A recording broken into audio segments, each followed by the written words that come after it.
began attacking the Gaza Strip. The shaky ceasefire has ended. We'll examine Trump's response to this scandal and what to expect next. Real street fighting has erupted in the U.S. amid protests at Kings Park against Trump. Trump, for his part, is mocking the protesters on social media. Details: Putin failed to reach an agreement with Syria regarding Russian military bases. The scandal with Syria's new leader. There will be no friendship. The scandal surrounding the detention of Sputnik Azerbaijan editor-in-chief Igor Kardabov was released from custody and flew to Russia. Details: Afghanistan and Pakistan agreed to a ceasefire on the border. It happened without Trump's participation. Turkey and Qatar acted as guarantors. For how long? Scandal erupted during Trump's meeting with Zelensky. Shocking details in the U.S. president's demands for Ukraine have surfaced. What's it all about? Azerbaijani President Ilham Aliyev assumes U.S. command. Protests against peace with Azerbaijan have erupted in Armenia. More on all this in a moment. You're on the Mir Dobra channel. Subscribe, like, and don't forget to leave comments. We're here for you. Street battles have erupted in the United States, with police reportedly using guns and tear gas against millions of anti-Donald Trump protesters. The U.S. president, for his part, is satiating his ego by posting and reposting videos of himself wearing the crown and bombing no-king protesters, as well as videos of Democrats bowing before him. During the mass protests against Donald Trump in Kansas City, despite the peaceful nature of most of the events, incidents have been reported in several states and cities. In Portland, Oregon, federal officers fired pepper balls at protesters. In Denver, Colorado, several protesters were arrested for refusing to disperse.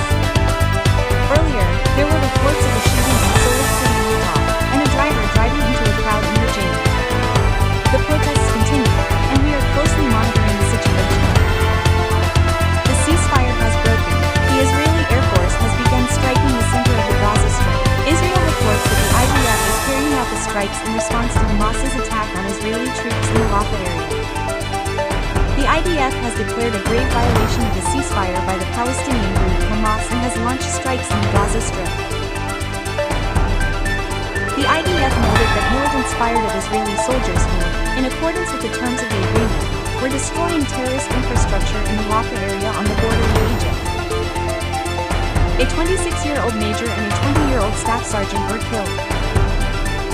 Hamas has denied any involvement in the Rafah incident and is adhering to the ceasefire. Since the agreement came into effect, 51 Palestinians have been killed and another 150 wounded. The IDF has begun retaliatory strikes to eliminate the threat and eliminate tunnels and other military installations used by Hamas.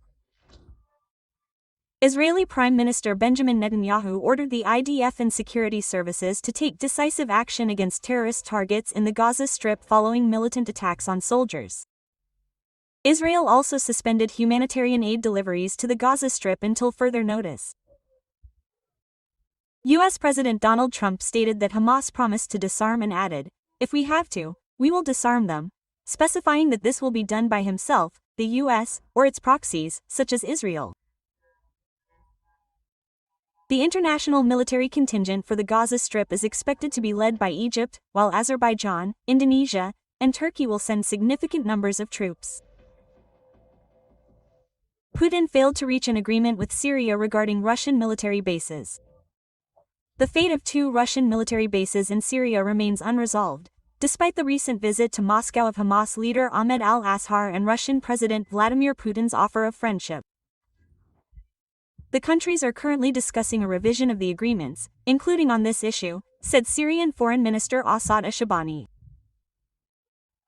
He noted that all agreements with Russia reached under the previous regime are suspended and unacceptable, and no new ones have been reached yet. The foreign minister added that during Ashar's visit, he raised the fate of former Syrian President Bashar al-Assad, who fled to Moscow after his overthrow in December 2024, and discussed prospects for cooperation if differences are resolved. According to the minister, relations with Russia must be built for the benefit of the people, and the republic's authorities do not intend to make any concessions that would restrict the rights of Syrians. The foreign ministry is working to overcome the consequences of previous diplomacy, which served as blackmail in favor of an approach open to dialogue and cooperation, Asharani concluded. Afghanistan and Pakistan agreed to a border ceasefire.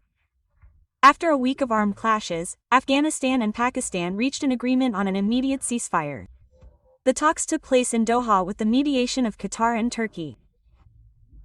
The parties also agreed to create mechanisms to ensure long-term peace and hold a new meeting on October 25 in Istanbul to discuss the details of the agreement.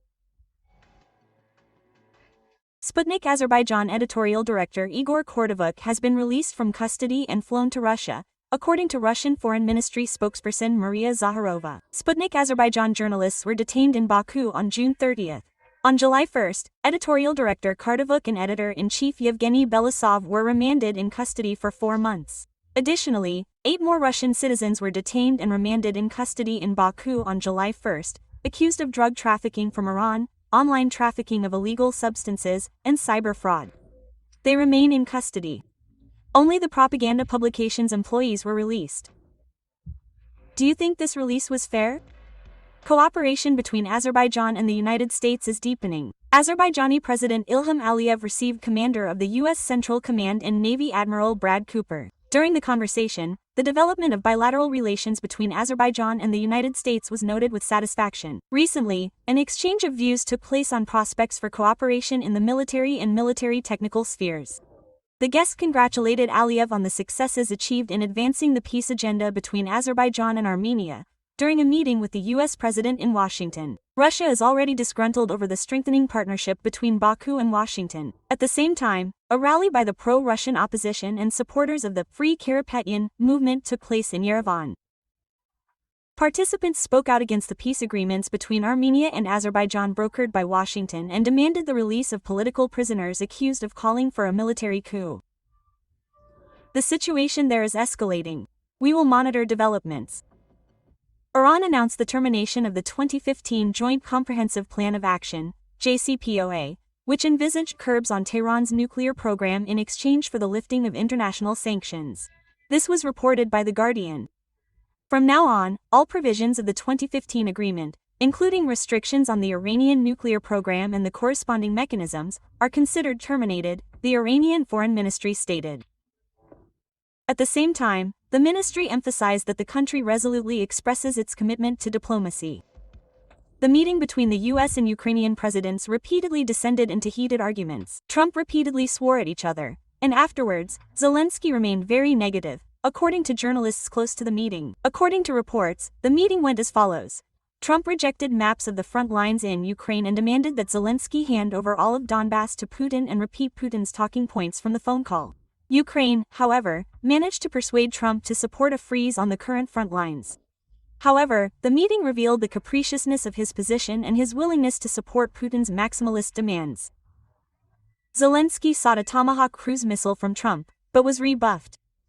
The meeting was reminiscent of the tense meeting in February, when Trump and Vice President Vance criticized Zelensky for his alleged lack of gratitude to the U.S. European officials note that Trump took many of Putin's points literally, even when they contradicted his earlier statements about Russia's weaknesses. Trump told Zelensky that the Ukrainian leader needed to reach an agreement or face destruction. According to the official, he said Zelensky was losing the war and warned, "If Putin wants it, he will destroy you." At this point in the meeting, the U.S. president cast aside the Ukrainian battlefield maps. Trump spent most of the meeting lecturing Zelensky, repeating Putin's arguments and urging him to accept Russia's proposal. What do you think of the Trump-Zelensky meeting? And did it bring the war closer? Share your thoughts in the comments. See you tomorrow at the same time on the same channel. Subscribe so you don't miss a thing.